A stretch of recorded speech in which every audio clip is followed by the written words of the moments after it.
Good evening, YouTubers. Um, this is Cajun Boy again. We're reading a little passage from St. Thomas Aquinas in his Summa Theologica.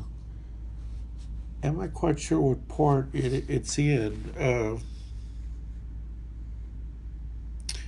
says here it's the eighth article in this. Um,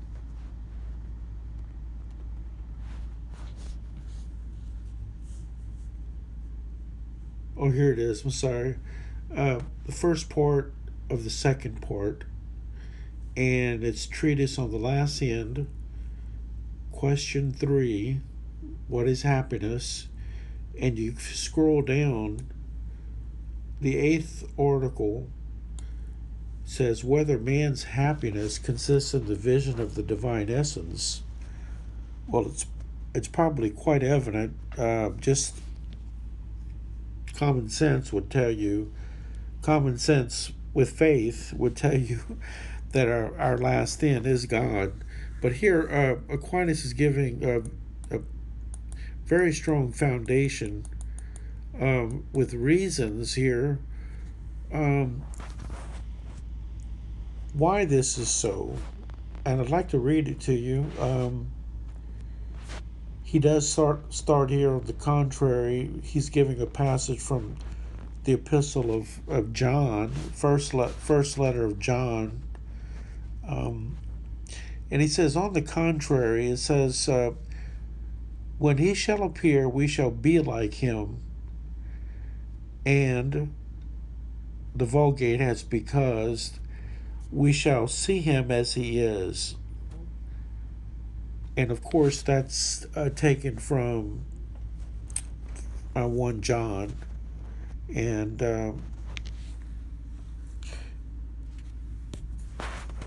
depending on what version you read this, it's going to be a little different. But this is the passage that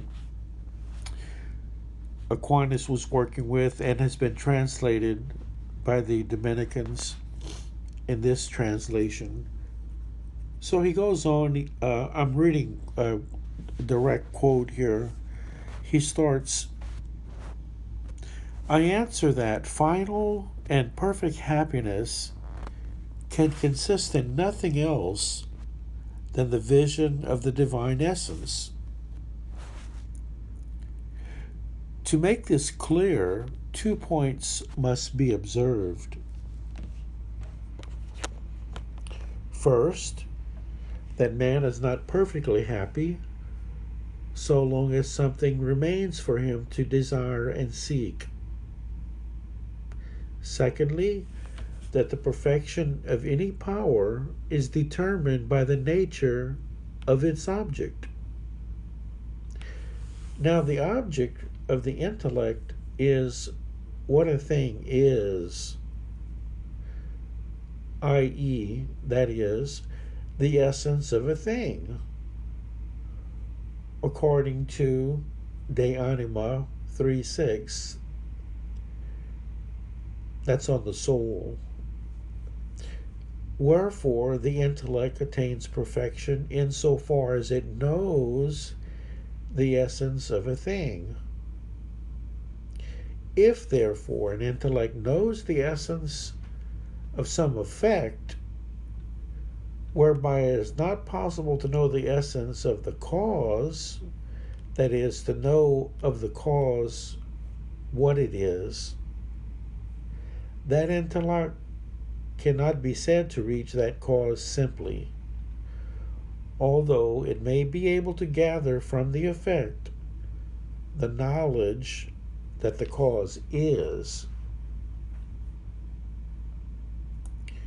Now, consequently, when man knows an effect and knows that it has a cause, there naturally remains in man the desire to know about that cause, what it is. And this desire is one of wonder and causes inquiry, as is stated at the beginning of the Metaphysics. It's taken from Aristotle. For instance, if a man, knowing the eclipse of the sun, consider that it must be due to some cause, and know not what that cause is, he wonders about it, and from wondering proceeds to inquire.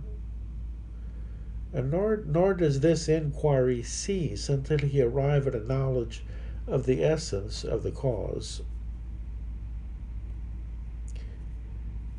If therefore the human intellect knowing the essence of some created effect, knows no more of God than that he is, the perfection of that intellect does not yet reach simply the first cause, but there remains in it the natural desire to seek the cause, wherefore it is not yet perfectly happy. Consequently, for perfect happiness, the intellect needs to reach the very essence of the first cause, and thus it will have its perfection through union with God as with that object, in which alone man's happiness consists, as stated above. And that's the end of the answer of Aquinas, St. Thomas Aquinas, to the question whether man's happiness consists in the vision of the divine essence. And he answers in the affirmative, yes, it is, because by seeing the divine essence through a gift only given by God, as the final perfection of faith in this life, that person actually sees the essence of what he's been seeking for through his faith,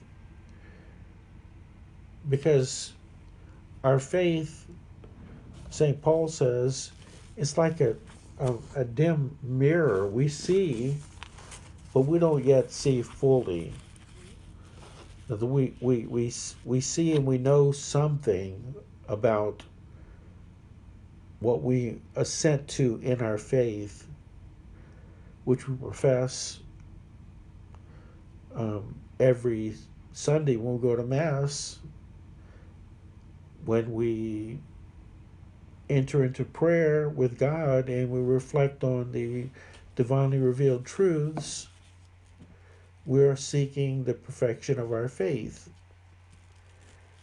And Aquinas is saying that our perfect happiness, not that we can't reach some perfection of our faith in this life through striving to live a perfect life, one that is pleasing to God. As St. Paul says, he prays that the Christians can come to a full attainment of the will of God for them through perfect wisdom and spiritual insight. And he says by obtaining that knowledge, they will lead a life pleasing to God in every way, and then they will be able to multiply good works and come to an increasing knowledge of God. And ultimately, through the light of his divine glory, they will be able to stand fast, in other words, unmovable in their assent to what they believe, and be able to endure it joyfully, whatever may come. So in this life of journeying towards God, we have our trials in a state which is happy. We're happy to be making progress, but it's not yet perfect happiness. And Aquinas is saying here that our perfect happiness is in being able to see the divine essence. That's the cause of our happiness because that's what we're made for. We're made in the image and likeness of God. So for us to see what we're made for, that's the perfect will of God for us. And the beautiful thing about this mystery is that God's Holy Spirit that has been given to us at baptism through confirmation it's increased the sanctifying grace when we receive the sacraments like the Eucharist, reconciliation, other works that we do on the way. This grace increases, and we continue to move along this way that God calls us under, if we're obedient to God, under the inspiration of the Spirit of God that dwells within us.